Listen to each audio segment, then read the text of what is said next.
嗨，大家好，我是 Judy， 欢迎您再度收看878投资传承，让操盘人带你走向财务自由的目标。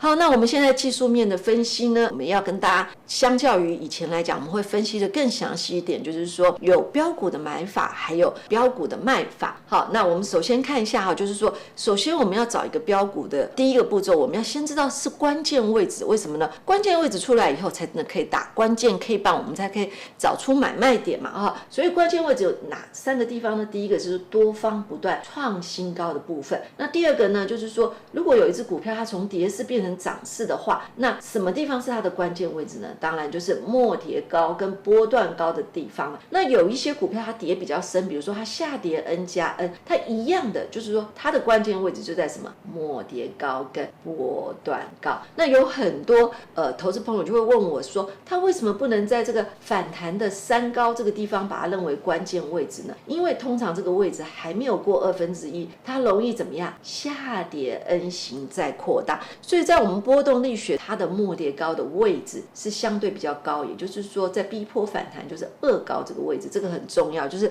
一般投资人比较容易弄混的地方。好，那我们就用奇鋐这家公司跟大家讲哈，它是一路往上涨，所以说对它的股价来讲，是不是一直在一路创新高？那我们就看到突破前波高的时候，有没有？它是不是有一个关键 K 棒，然后带着大量有没有长红棒突破？所以通常这就是一个买进的讯号。可是大家不用急着买，因为通常这个关键 K 棒会怎么样？拉回测这个关键 K 棒的长红棒的原点，也就是它的开盘价这个地方守不守？那比较强的话呢，就会守住我们所谓关键 K 棒、力道 K 棒里面介绍的所谓的下颈线。那大家如果有兴趣的话，可以去我们的播放清单里面去找力道 K 棒那一篇，那就有介绍大家下颈线怎么算了哈。那我们从奇鋐这家公司，我们可以看到它的关键 K 棒打出去以后，下颈线有守住，在拉回的过程中都有守住，所以呢，重新攻击开始，它完成了1高、2高、3高、4高以后，它重新开始攻击的过程中，已过新高的时候，又出现一个新的关键 K 棒。当它关键 K 棒出现以后，拉回又守了下颈线以后，就展开了45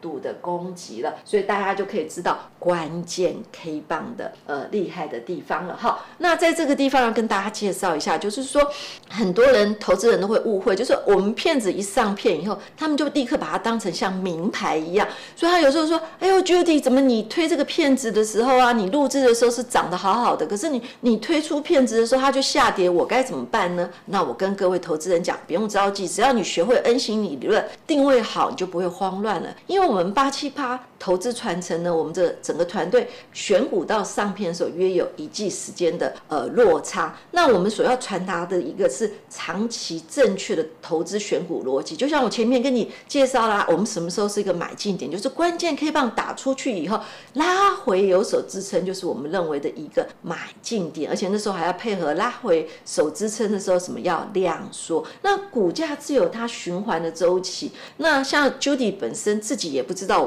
我今天录了奇鋐会什么时候上片，为什么呢？因为我们录完以后就会交到行销公司去做后制，我们并不了解，就是说他会把我们的奇鋐呢切成上集下集，还是说切成上中下，甚至说一集就出去。所以你今天问我说啊 Judy 你奇鋐什么时候推出，我告诉大家我不知道哈，这么简单的道理。那你不用担心这个骗子什么时候推出，你只要用 N 型理论去定位，你就可以多空灵活的操作技术分析了。那你就是说，可是你推出来的时候万一是跌怎么办呢？哎 Judy 教你一点都不用着急哈，那我只要教你说标股如何出场，如何进场。我刚刚已经教你标股如何进场了，对不对？好，那我现在教你标股如何出场。好，我们看一下哈，就是说之前我们在介绍的时候过程就是说，回档可能有这5种状况。你说为什么大概有这5种状况呢？那当然是因为基本面不同，那反应的不同。比如说我基本面是很好，就像我们前面介绍的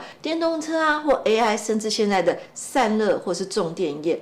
因为他们的后续成长性强，所以它回档可能只用一撇带过了，或者呢它用一个 N 加 N 带过了哈。那这个地方呢，它回档就比较容易怎么样守住1/2。可是呢，如果说趁着是 AI 的题材或电动车的题材，可是实际上占它的营业比重可能只有一点点，或者是说它的策略错误了，那公司获利呈现衰退了，那会怎么样？它的股价在回档的过程中就很容易怎么样跌破1/2嘛？那你说跌破1/2是不是就死掉了？当然不会啦。我们曾经有介绍过什么败不复活的，也就是说它跌破1/2以后，公司修正策略，那营运又回到了成长的轨道的话，它的侧幅 N 型或扩大 N 型这个地方后面还是可以呈现45度。那最怕的是什么呢？最怕是跌破1/2反弹又无力的话，那你持有这种股票报酬率就相对有限啦。或者说你公司整个经营策略错误了比如说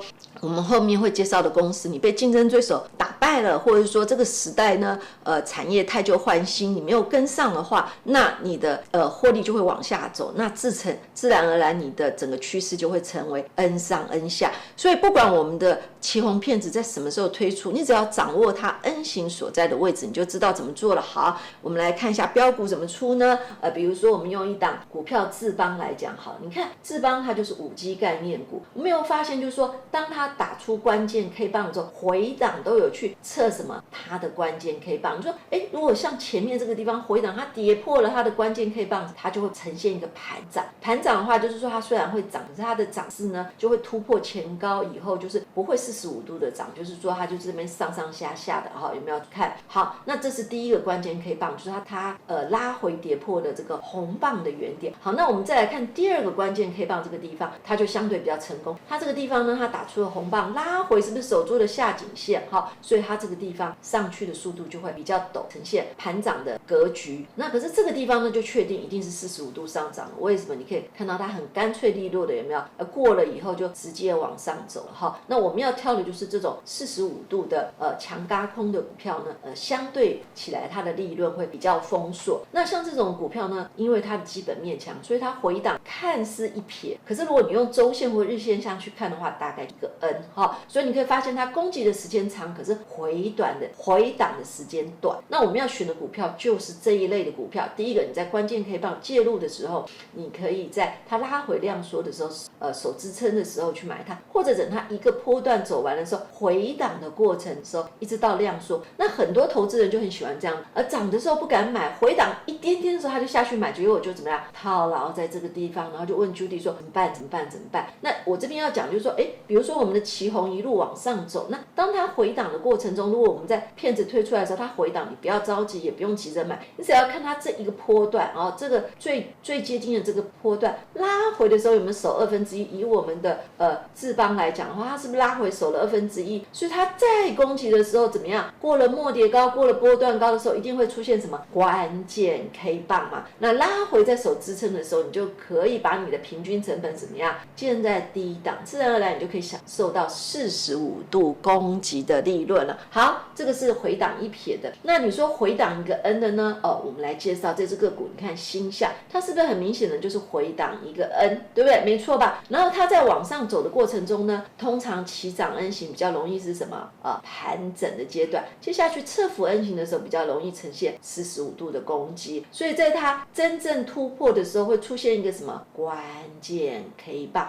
后面有拉回，有没有守下颈线？有，所以它就会攻出去。这样大家了解了吗？那如果说我们推出骗子的时候，比如说前面最后一个45度的长红棒像这样子被吃掉了，那就代表它要怎么样拉回整理。你不要急着买，不要说我骗子一推出去你就立刻买，你量缩守支撑守住了1/2，或者当它拉回的时候是干什么？它叫重新回测我们原先突破的关键位置的红棒的原点有没有守住嘛？这很重要。好，不懂的人就去看力道 K 棒。所以呢，我今天就举了前面就是说拉回会守1/2，你说万一拉回不守1/2的话，那怎么办？或者说产业趋势反转怎么办？好，这样你一看就知道。好，我用大立光这个地方做一个例子，它是不是走了1高、2高、3高、4高，在拉回的过程中，它第一撇 AB 段怎么样？就跌破了1/2了。你心里要有谱了。当一个45度的股票跌破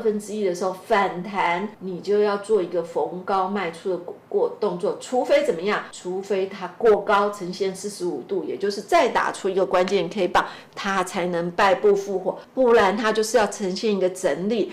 刚开始整理可能觉得没有什么，这就是整个大 A 波，这整个大 B 波。结果你看大 B 波这个地方，它的末跌高这个地方是怎么样？假突破，因为没有打关键 K 棒嘛，后来怎么样？下跌 N 型再扩大，所以这边没有卖的投资人是不是后悔的要命？所以在这个地方 Judy 已经帮各种情形告诉你了所以你不要说一上片它就要涨，没有这回事因为上片到底是什么时机 Judy 自己也不知道但是不然你去问我的行销公司好了，他要把我的片子拍在什么时候出来，对不对所以这个地方大家就知道了好，那以上呢就是我对于奇鋐一个简单的介绍。好啦，今天讲了那么多，相信大家对于奇鋐这档股票已经有相当的了解。那我们下个礼拜要介绍什么呢？我们下个礼拜要介绍双红，你要记得收看OK，我们下个礼拜再见，拜拜。